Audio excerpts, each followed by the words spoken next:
नमस्कार, low cost advance fish farming channel में आपको स्वागत है। मैं विकास एक एक्स फौजी हूँ। पिछले 4 सालों से मैं कॉमर्शियल फिश फार्मिंग कर रहा हूँ। पिछले 11 साल से मैं फिश फार्मिंग के ऊपर, एक्चुअली 4 साल से तो कमर्शियल फार्मिंग, इससे पहले भी फार्मिंग कर रहा हूँ, लेकिन उससे पहले मैंने कोशिश किया काफ़ी जगह से, भारत के हर जगह में बड़े बड़े फार्म पे घुमा हूँ। फिश फार्मिंग को बाय ग्राउंड लेवल में समझने की कोशिश किया, काफ़ी जगह ट्रेनिंग लिया, उसके बाद मैं फिश फार्मिंग कर रहा हूँ। क्योंकि मुझे जितना समझ में आता है, विदाउट नॉलेज आप फिश फार्मिंग को आगे तक नहीं लेके नहीं जा सकते। मतलब नॉलेज आपको बहुत जरूरी है। दूसरी बात, डिस्कशन बहुत जरूरी है, क्योंकि अब काफ़ी जगह पे मैं गया हूँ, तरीका आदमी अलग अलग करता है, लेकिन अगर उनके कंक्लूजन निकालते हैं तो देखते हैं लगभग एक ही टाइप का है जब हम उसको साइंस को पता करते हैं। तो इसलिए आप लोगों को साइंटिफिक रीजन पता होना चाहिए, जो हम तभी क्या करोगे, आप अपना तालाब का मैनेजमेंट बहुत जरूरी, मतलब बहुत बेहतरीन ढंग से कर पाओगे।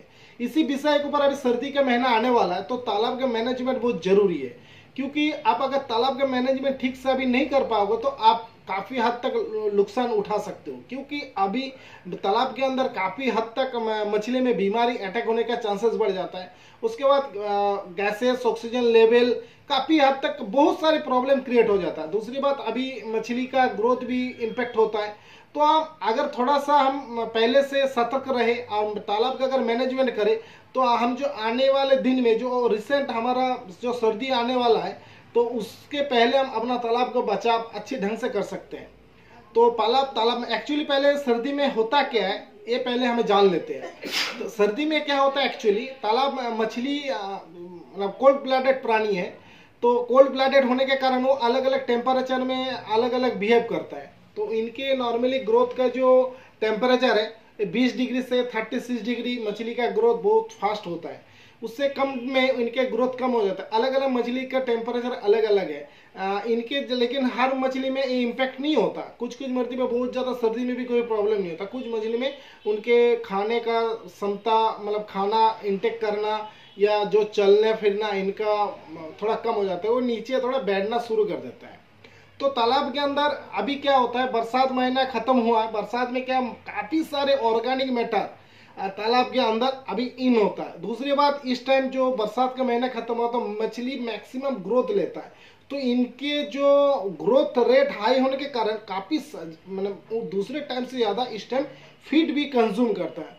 तो ये चीज सोच लीजिए, जितना फीड कंज्यूम करेगा वो उतना उसका वेस्ट भी आउट करेगा। तो फीड तो अच्छा है, लेकिन उसका वेट तालाब के अंदर खराब है। तो यही कारण है, जब वो खराब चीज तालाब के अंदर ज्यादा जमा होता है, बाहर से भी ऑर्गेनिक मैटर जमा हो गया, तो बाद में जैसे वो खत्म धीरे धीरे हो जाएगा। अचानक एक टेम्परेचर के कम होने के कारण इसका डिकम्पोजिंग भी कम होना शुरू हो जाता है। तो क्या होगा, फिर वो उससे गैसेस क्रिएट होगा, काफी हद तक बैड बैक्टीरिया का इंक्रीज बढ़ जाएगा।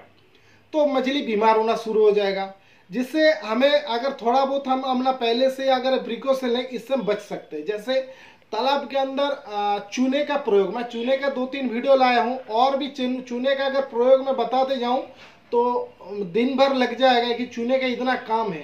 तो मैं बता रहा हूं, जो हम लोग मांथली परिचर्चा में, मतलब मांथली जो हम तालाब के अंदर चूना देते हैं, उसको हम थोड़ा इंक्रीज कर सकते हैं। वर्षा मतलब सर्दी आने से पहले जो 200 ग्राम करके मतलब पर महीना पर डेसिमल हम लोग चूना, मतलब जो CaO कैल्शियम ऑक्साइड को देने के लिए, जो पत्थर वाला चूना हम देने के लिए जो बोलते हैं, उसको आप लगभग 250 से 300 ग्राम पर डेसिमल दे सकते हो। इससे क्या हो जाएगा, तालाब के अंदर एक एल्कलिनिटी का ग्रोथ, मतलब आपका पीएच लेवल भी थोड़ा हाई रहेगा। पीएच लेवल हाई रहने से दूसरा जो बैड बैक्टीरिया वो इंक्रीज होने का चांसेस कम हो जाता है। उसके बाद तालाब के अंदर सॉलिनिटी, जो नमक का प्रयोग बोलते हैं, वो भी आप लगभग 200 ग्राम आप पहले शुरू होने से पहले जो आप डोज देते हो, एक एक्स्ट्रा डोज दे सकते हो। जिससे क्या होगा, मछली जो एक्स्ट्रा जो खतरा है सर्दी में, वो खतरा से बढ़ जाए। दूसरी बात, ये जो चूना नीचे जाता है, चूना क्या करता है, जो भी आपका फैकल मैटर है, बाहर का ऑर्गेनिक चीज आया तालाब के नीचे, उसको डिकम्पोज करेगा, फास्टली डिकम्पोज करेगा। तो डिकम्पोज करने के कारण तालाब के अंदर वो खराब गैसेस को पैदा नहीं होने देता। और दूसरी बात, तालाब के अंदर न्यूट्रिशन क्रिएट करता है।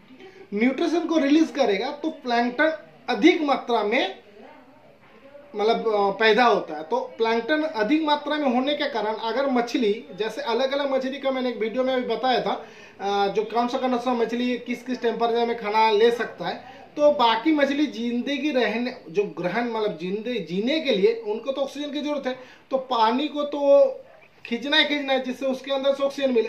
तो वो जो ऑक्सीजन लेने के लिए जो पानी को इंटेक करेगा अंदर, तो उसके साथ साथ उसको तालाब के अंदर जो प्लैंकटन या फाइटोप्लैंकटन, जो वनस्पति या जो भी सूक्ष्म जीव है, वो उनका भोजन उसको भोजन के रूप से मिले, जिससे उसको जिंदगी रहने के लिए जो जीने के लिए जो एनर्जी जरूरी है, या बाहर के बीमारी से जो लड़ने के लिए जो एनर्जी जरूरी है, वो उनको मिल जाए। क्योंकि प्रोटीन उनको सख्त जरूरी है बाकी बीमारी से लड़ने के लिए।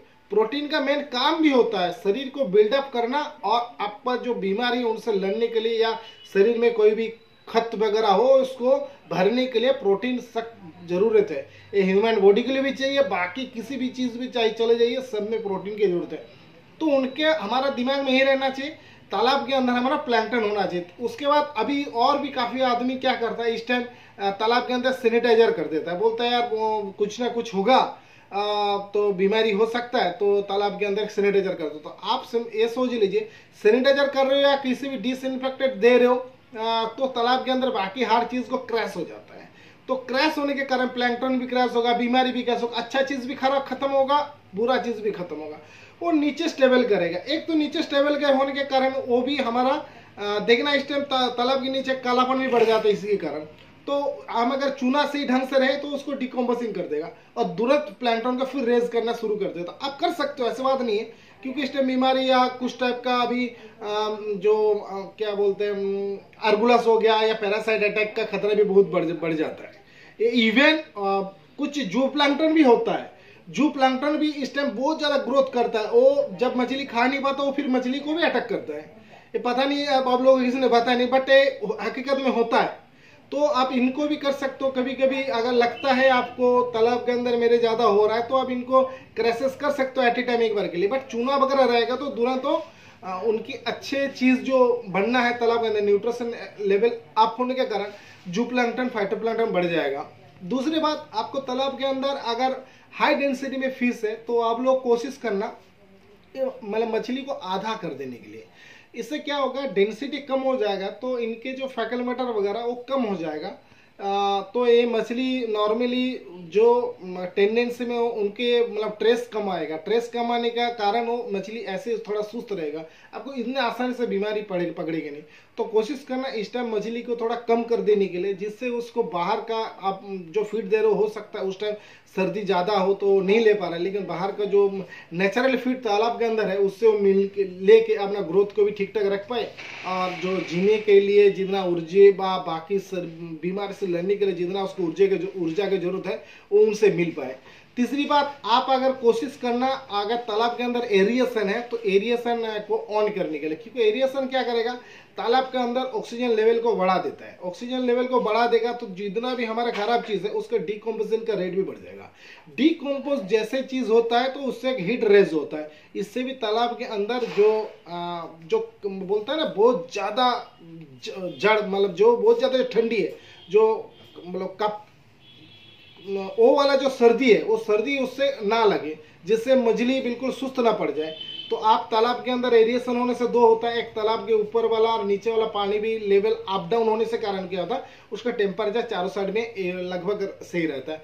उस टाइम गर्मी के अंदर ऊपर दूसरी बात हाँ, इस टाइम क्या होता है काफी हद तक फॉग हो जाता है। तो फॉग होने के कारण सनलाइट तालाब के अंदर गिरता नहीं है।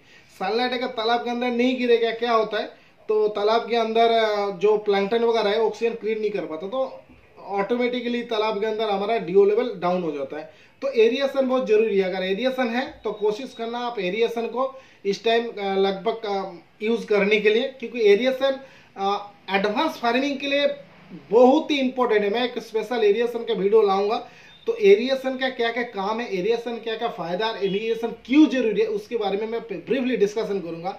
अब मैं नॉर्मली बता रहा हूँ, अगर आपके पास एरिएशन ना भी हो तो कोई अगर मोटर वगैरह है तो मोटर से क्या कर सकते हो, आप तालाब के नीचे का पानी लेके तालाब के ऊपर गिरा सकते हो। इससे भी ऑक्सीजन क्रिएट होगा और तालाब के अंदर एक वेव पैदा होगा, जिससे मछली सुस्त नहीं पड़ पाए। सुस्त मतलब हमें क्या, मछली को मेन काम है मछली को सुस्त नहीं रहने नहीं देना, क्योंकि वो स्टेबल करेगा अगर रुक जाएगा। अभी क्या देखिए, एक चीज बताता हूँ, अभी सर्दी में क्या होता है पता है, अगर पंगेसियस क्या होता है 7-8 डिग्री जब टेम्परेचर होता है तो पंगेसियस बिल्कुल नीचे स्टेबल कर जाता है, इतना सुस्त पड़ जाता है वो ज़्यादा चलता भी नहीं है। तो उसके शरीर में क्या जो मिट्टी रेत जो भी मिट्टी वगैरह है ना उसके ऊपर जमना शुरू होता है। तो जमना शुरू होने के कारण उसके ऊपर एक लेयर भी पड़ जाता है, उससे बीमारी भी शुरू हो जाता है। आप कभी भी देखना उस टाइम अगर बहुत ज़्यादा सर्दी हो, अगर पंगेसियस आपको तालाब में है तो आप पंगासिस को उठा के देखना, उसको लगेगा जैसे कोई कचड़े से निकाल के लाया, क्योंकि उसके शरीर में थोड़ा सा कालापन नजर में आता है, जो चिकनापन है ना वो भी कम हो जाता है। तो आप लोग ऐसे करके तालाब का मैनेजमेंट कर सकते हो। उसके बाद तालाब के अंदर आप लोग कोशिश करना, अगर बोरवेल का पानी है तो बोरवेल का पानी डेली थोड़ा सा करके इंक्रीज कर सकते हो, जिससे तालाब का जो मेन टेम्परेचर है वो थोड़ा अप रहे। ऐसे करके मैनेजमेंट करेंगे, मछली को अगर कम कर देंगे या चूने का और नमक का अगर सही इस्तेमाल करेंगे तो आशा करता हूँ आपको सर्दी में ज़्यादा प्रॉब्लम नहीं आएगा। अगर ज़्यादा भी प्रॉब्लम आता है तो कोशिश करना एक बोट लेके चारों साइड में घूम लेना, जिससे मछली को भी एक मूवमेंट आ जाए। जिसकी को हमें क्या करना है, मछली के मूवमेंट में रखना है। मछली मूवमेंट में रहेगा तो ऑटोमेटिकली में खाद्य में इनटेक करेगा, उसका ग्रोथ भी होगा और इतने आसानी से बीमारी पकड़ेगा नहीं। आशा करता हूँ मेरे इस चीज़ में आप लोगों को फ़ायदा होगा। अगर आप लोगों को इस चीज़ को अच्छा लग रहा है या मैं नया चीज़ को ला के आपके साथ कोई डिस्कशन करना चाहूँ तो कृपया आप लोग इसको कमेंट में बिल्कुल लिखिएगा। और अगर मेरे बात अच्छा लग रहा है तो इस चैनल को पक्का सब्सक्राइब करना मत भूलना, लाइक भी करिएगा। लाइक करने से क्या मुझे भी लगता है ना इतने बंदे ने मेरे को अप्रिशिएट कर रहा है, क्योंकि मैं कोशिश करता हूँ बिल्कुल बेसिक चीज़ बताने के लिए, वही साइंटिफिकली जो मैं खुद करता हूँ। और मैंने जो चीज़ को देखा है चारों साइड से मैं सुना नहीं, मैंने जाके बारीकी से देखा है और उस चीज़ को मैंने खुद अपने तालाब में आके करके देखा हो, जो मेरे को फ़ायदा मिलता है वही चीज़ मैं बताता हूँ। तो आशा करता हूँ आप लोगों को मेरी बात अच्छा लगेगा। नमस्कार, जय हिंद।